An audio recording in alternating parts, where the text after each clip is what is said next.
Muito bom dia para você, meu irmão, minha irmã. O evangelho de hoje está em Marcos, capítulo 3, os versículos 31 ao 35, onde Jesus nos lembra uma coisa muito importante. Ele estava assentado e haviam muitas pessoas junto dele, ouvindo os ensinamentos que ele tinha ali para passar, né? Para passar. E esse é o início ainda do ministério de Jesus, né? Aqui nesse trecho de Marcos nós estamos no início.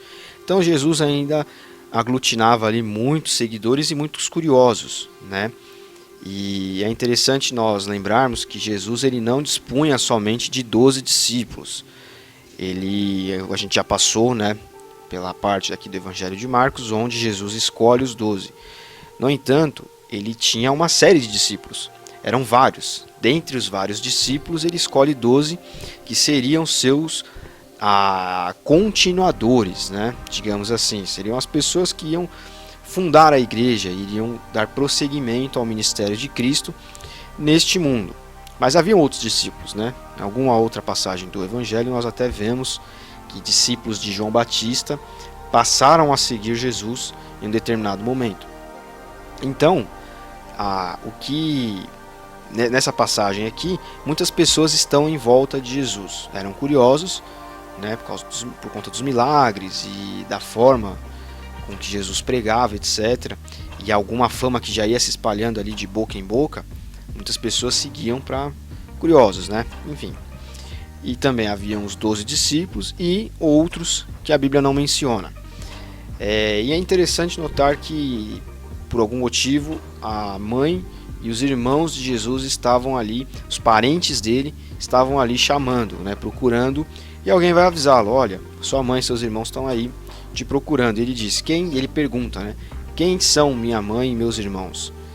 Né, e olhou para as pessoas que estavam em volta dele e disse: vejam, aqui está minha família, digamos assim. Foi isso que ele quis dizer, né? Aqui estão meus irmãos e minha mãe, porque é de fato meu irmão e minha mãe quem faz a minha vontade, né? Então quer dizer o seguinte: essas pessoas que estão aqui estão me ouvindo e querem fazer o que eu mando, querem fazer a minha vontade, vão fazer o que eu digo, né?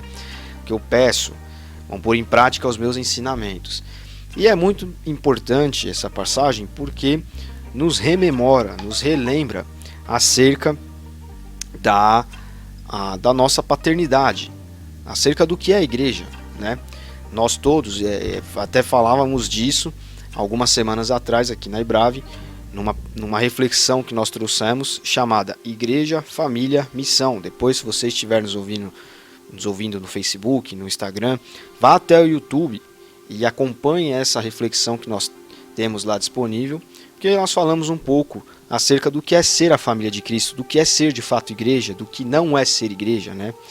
E nós também temos essa reflexão disponível em PDF no nosso aplicativo. Então você pode acessar a sua loja de aplicativos aí e baixar o aplicativo.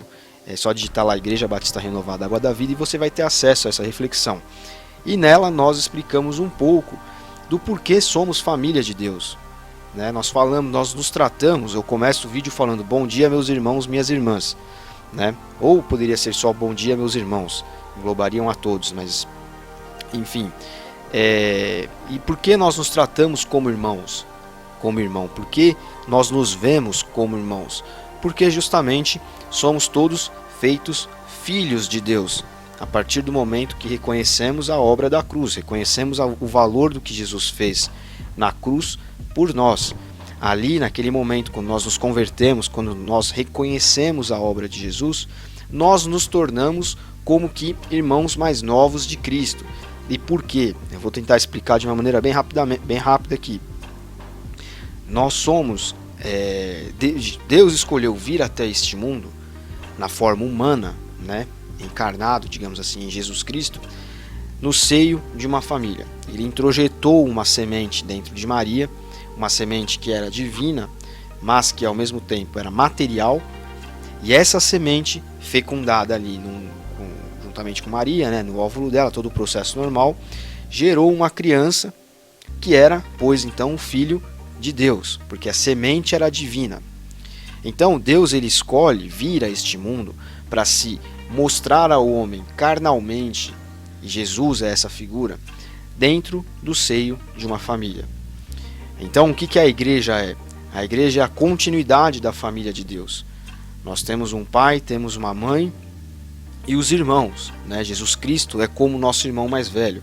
Quando nós nos convertemos, quando nós aceitamos a obra da cruz, nós cremos em Jesus, nós entendemos que é a partir de Cristo, da figura dele, da imitação dele, que nós poderemos fazer a sua vontade neste mundo e que nós entendemos que nós devemos servir as pessoas, servir a nossa igreja, como Jesus veio aqui a este mundo servir, e que nós precisamos espalhar essa mensagem, como Jesus também veio fazer. Nós nos tornamos discípulos de Cristo. Mas ser discípulo é ao mesmo tempo ser irmão, porque por adoção Deus nos torna também filhos dele, nos puxa para dentro da igreja. Por isso que a igreja é muito importante. A igreja é a comunhão fraterna desta família. Nós somos como que irmãos, por isso que nós não devemos apontar o dedo um para o outro. Nós não devemos excluir as pessoas da comunhão da igreja ou das suas tarefas na igreja porque pecaram ou porque erraram. Ao contrário, nós devemos manter essas pessoas próximas para que a chama de Cristo nelas não se apague, para que elas sejam tratadas. Porque sim, há pecados que precisam ser tratados, mas nós não tratamos esses pecados afastando as pessoas do que fazem na igreja, impedindo-as de exercer os seus dons, os seus talentos. Não. Colocando essas pessoas de banco, como muitos fazem nas igrejas. Porque desta maneira, nós não estamos ensinando a pessoa, nós não estamos mantendo essa pessoa próxima. E ela acaba se afastando, o amor esfria. E o resultado é muito pior do que a própria falta que a pessoa cometeu. E o que é isso? Isso é um convívio fraterno, porque nós não somos superiores uns aos outros. Mesmo a liderança da igreja, mesmo o pastor, ou o bispo, etc., eles exercem uma função de guiamento, de quem vai à frente, de quem instrui, de quem se dedica somente àquilo. Contudo, perante Deus, nós somos todos iguais com a nossa responsabilidade cristã, que são essas que eu falei: servir, pregar o evangelho, etc. Então, nós temos que ter um convívio fraterno. Como que funciona numa família? Os filhos, eles não há superioridade entre um filho e outro. Os filhos são os filhos. A autoridade ali é do pai e da mãe. Então a igreja é a mesma coisa. Nós nos tornamos como que irmãos mais novos de Cristo. Ele nos traz a comunhão da sua família.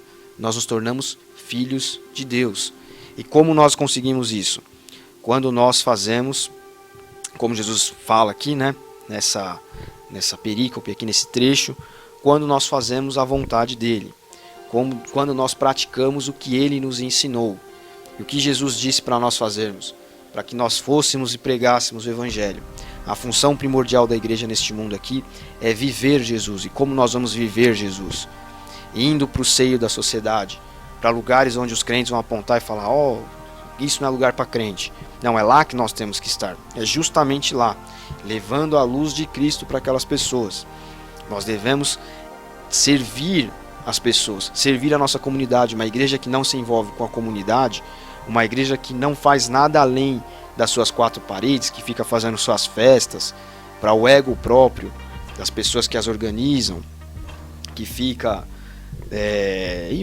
fica numa paranoia de culto pela busca do Espírito Santo, culto de libertação, e só essas coisas que servem para inflar um ego emocional, emotivo, que não são a consistência do evangelho, que é simples, a mensagem da cruz. É uma igreja que não está cumprindo, não está fazendo o que Jesus pediu.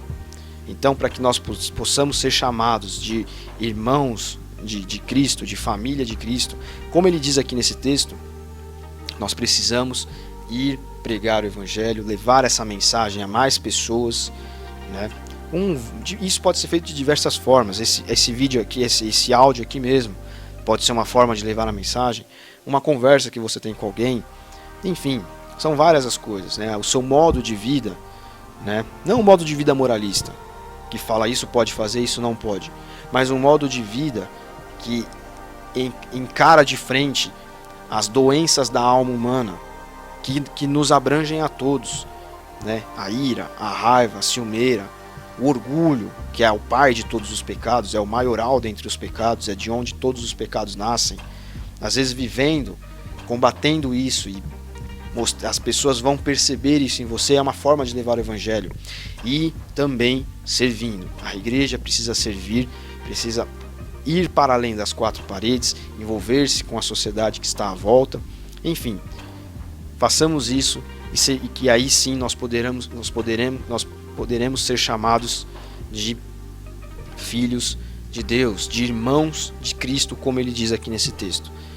Cabe aqui uma reflexão a nós, o que nós estamos fazendo para caminhar rumo a esse objetivo, né, de sermos imitadores de Cristo, e que assim sejamos dia após dia. Deus abençoe você.